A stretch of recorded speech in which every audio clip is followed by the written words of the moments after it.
Monday, and now we are into October, and it's raining. Feeling like winter more and more by the minute. Yes, very familiar. And we got one going left and one going right, and I'm not going anywhere while they're all sitting there. But here it goes, he's going first, so. Okay, well, we've had a media frenzy. Yeah! They're chomping at the trough. All over the TriMet driver that, I don't know, kicked her off, didn't kick her off. From what my information is, she did not kick them off. They actually left probably just out of pure embarrassment. It doesn't matter, it's the same kind of, it's not good. It's not a good situation, and those of us that know this particular driver involved are not particularly surprised by this course of events. She should have some sensitivity training.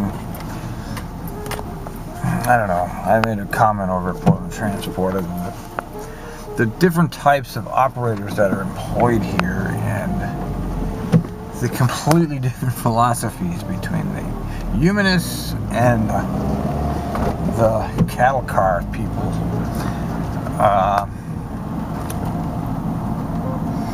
Yeah, I really don't know what to say about it. I mean, this particular incident obviously should never have happened, but this driver already has some problems when it comes to controlling their emotions. And, and I would imagine, and the real reality of the situation is that she's not well liked by the public anyway. As a matter of fact, I'm sure she's disliked by the public. So when you're disliked by by the people you're transporting, when they don't like you, when they disdain you anyway, you better believe that if you give them an opportunity to call in on you, they're going to take it. In this case, it's not only an opportunity to call in, but to create a whole news story on her.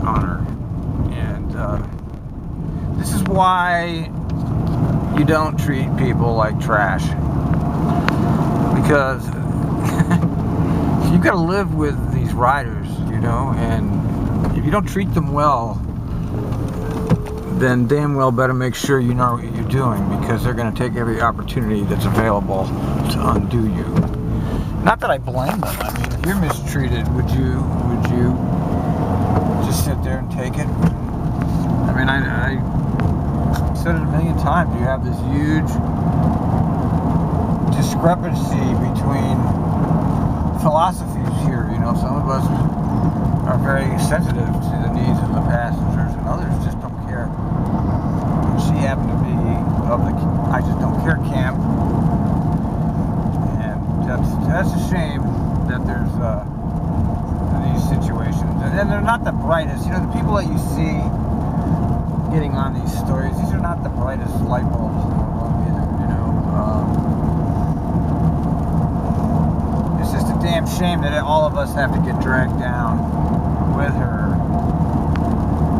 But this is part of the real reason we have such a bad reputation in the community, because there's more than a few that don't really respond to the needs of the passengers appropriately.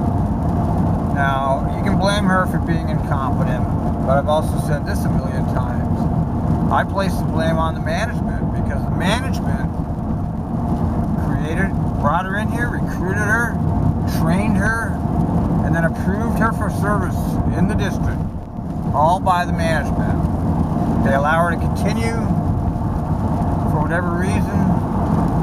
I mean, they're out there harassing people like me because I'm blogging, when they have real situations that they should be attending to. Although I haven't gotten any phone calls yet. I haven't done anything. I haven't done anything. I didn't even release the audio of the dispatch. And I wouldn't have, even if I was. I am prohibited from doing that, by the way, because I'm actually under threat of termination. exercising my rights as a private citizen, listening to over-the-air wave dispatch and actually rebroadcasting. Any citizen of the country can do that, but because I work at TriMet, I can't do that if I want to work there, you see. Even though these are things that are over the air, there's nothing secret about it. It's completely part of what bloggers do. It's raining out here. Should have brought an umbrella. It's raining pretty hard too. Man, we got real rain today.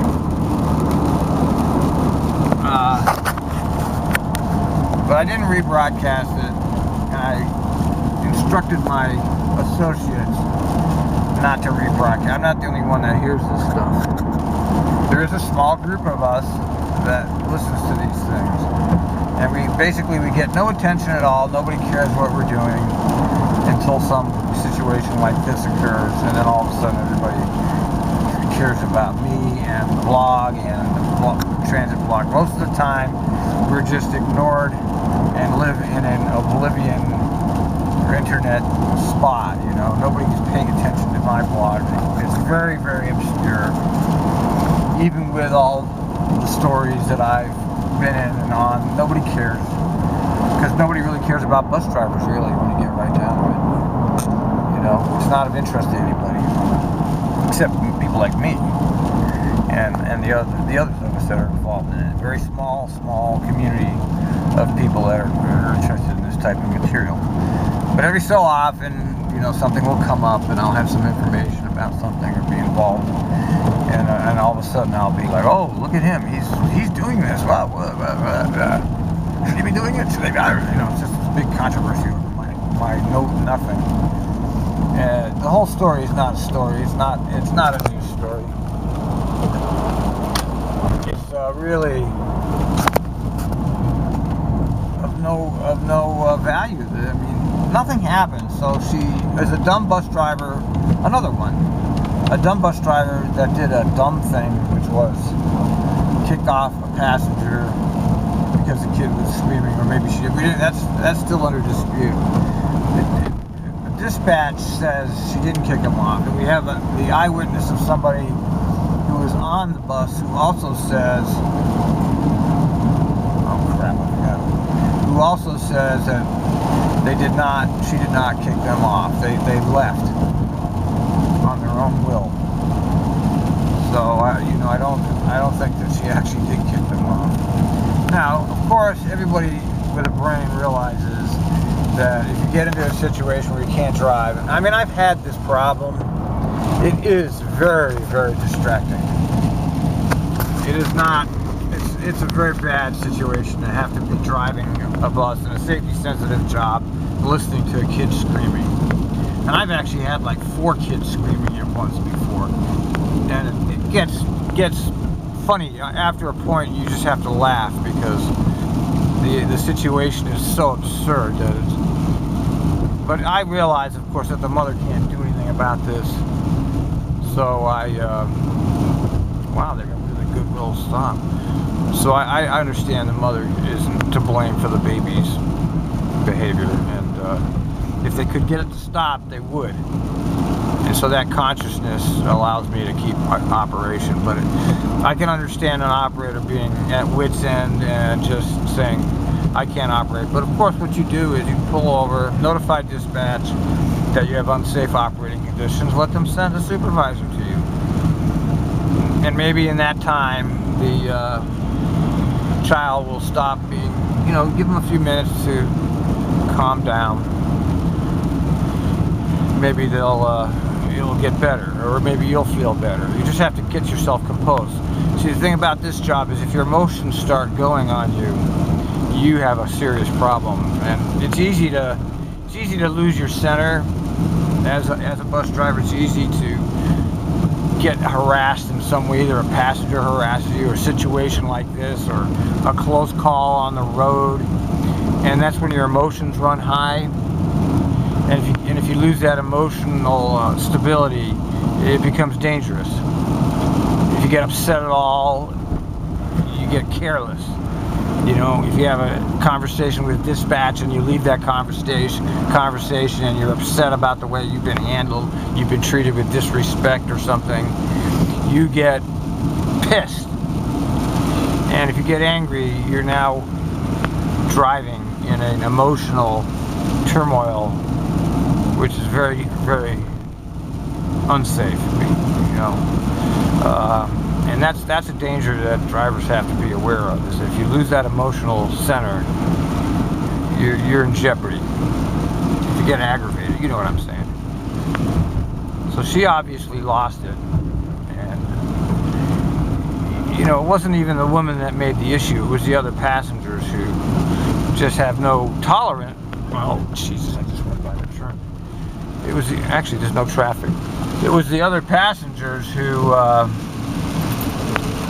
were on her case. It wasn't even the lady in question here that brought this up. It was somebody else who went to the media about it. I don't think that TriMet management actually fabricated this particular story. I think that this one came from the passengers, but it's not really newsworthy. It's just a bad employee. Look at the rain out here. It's raining, it's pouring, God. Time for the headaches, you know. I always got a headache when it gets dark and it's raining like this. And the lights start reflecting off the pavement, and we have these crappy windshield wipers on some of these buses. Crappy defrosters on these buses. You know, they talk safety, but it's a joke. Safety only applies to their operators. They don't believe that it applies to actually anything that has to do with the TriMet management. It's only the operators, you know. And, you know, we also have to look at the conditions. I bet she was probably really overloaded too. Her bus was probably overloaded. She was probably late. All of these things contributed to her emotional instability. You know, they've cut all these routes back, don't forget. They've created this horrible atmosphere for drivers, for passengers. Everybody's in a state of tense emotions. Unreliable service and overcrowded buses leads to what happened here. You know, this isn't to be unexpected given the state of TriMet bus service, you know. You've created kind of a perfect storm for incidents like this to occur.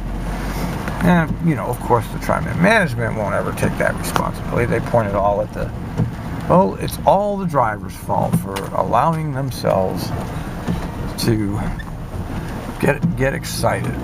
They're not going to take responsibility for creating an unsafe condition, which led to an emotional breakdown on the part of an operator. No, it's not their fault, right? It's all the operator's fault. They're the ones to blame. And I can give you a million stories of unsafe operating conditions, heightened tensions of passengers, and pressure put on bus drivers.